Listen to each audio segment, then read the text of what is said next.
Hello friends, स्वागत है आप सभी का हमारे यूट्यूब चैनल पे। दोस्तों, आप एक्सेल में डेटा एंट्री करना तथा उसे अच्छे तरीके से फॉर्मेट करना सीख चुके होंगे। लेकिन जब हमें डेटा को कैलकुलेट करना होता है तो हमें सेल और सेल रेंज की आवश्यकता होती है। आपको अभी तक सेल या सेल रेंज के बारे में जानकारी नहीं है तो ये वीडियो आपके लिए है। आइए वीडियो शुरू करते हैं और जानते हैं कि सेल क्या होता है और सेल रेंज क्या है। सेल प्रत्येक वर्कशीट में आप देख सकते हैं कि यहाँ एक जैसे किसी से पे क्लिक करते हैं एक बॉक्स नुमा दिखाई देता है जिसे हम सेल कहते हैं। यह कॉलम और रो के मिलने से बनता है। यह एक बॉक्स होता है जहां पे हम डेटा को मुख्यतः रखते हैं। प्रत्येक सेल का अपना एक यूनिक एड्रेस होता है जो कॉलम नेम और रो नंबर के आधार पे होता है।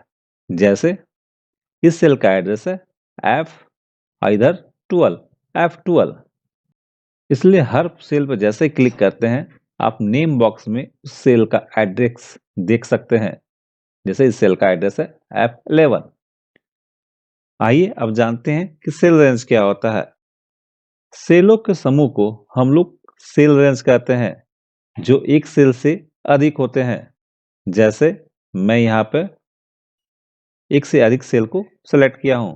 आप देख सकते हैं D3 से लेके K3 तक। इन सेलों को कैसे हम लिखेंगे, कैसे हम रेफरेंस के लिए इसका यूज करेंगे। जो फर्स्ट सेल होता है उसका एड्रेस यानी आप देख सकते हैं C3 और लास्ट सेल का एड्रेस K3 C3 और बीच में जो भी सेल आएंगे उसके लिए हम लोग यहाँ पे कॉलन का यूज करेंगे और K3 लिखते हैं। जैसे ही लिखेंगे आपका वह सेल सेलेक्ट हो जाएगा, लेकिन यहाँ पे सेलेक्ट तभी होगा जब हम आगे इसके सामने आगे इक्वल साइन का यूज करेंगे। आप यहाँ पे देख सकते हैं इक्वल साइन लगाते ही यह सेल सेलेक्ट हो जाएगा। इसे हम रेंज कहते हैं या रेफरेंस भी कह सकते हैं, सेल रेफरेंस का। आइए एक उदाहरण के द्वारा हम इसे समझने की कोशिश करते हैं कि सेल को कैसे हम लिखेंगे, कैसे इसका उपयोग करेंगे। चलिए जानते हैं। मैंने यहाँ पे एक अलजेब्रा का फॉर्मूला लिया हूं। आप इसे आसानी से आप हल कर सकते हैं या बनाए होंगे।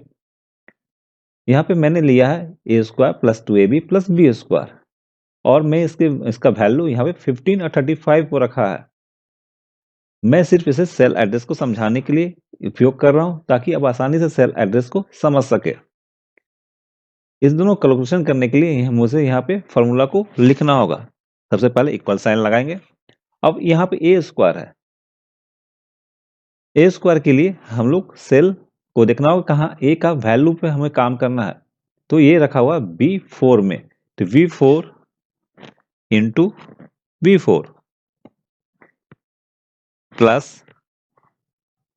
2ab 2 इंटू a का मान का रखा V4 में और b का मान रखा है B5 में इंटू B5 प्लस B²।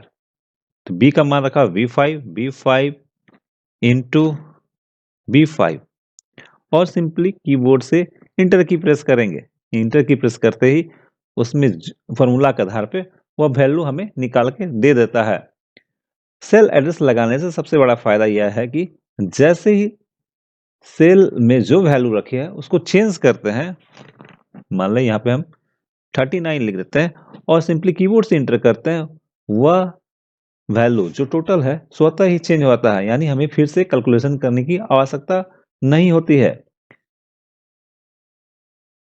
इस तरह के तरीके से हम लोग सेल एड्रेस डिफाइन करते हैं और आसानी से अपनी कैलकुलेशन कर सकते हैं। अगर ये वीडियो पसंद आए तो लाइक शेयर सब्सक्राइब करना ना भूलें। धन्यवाद।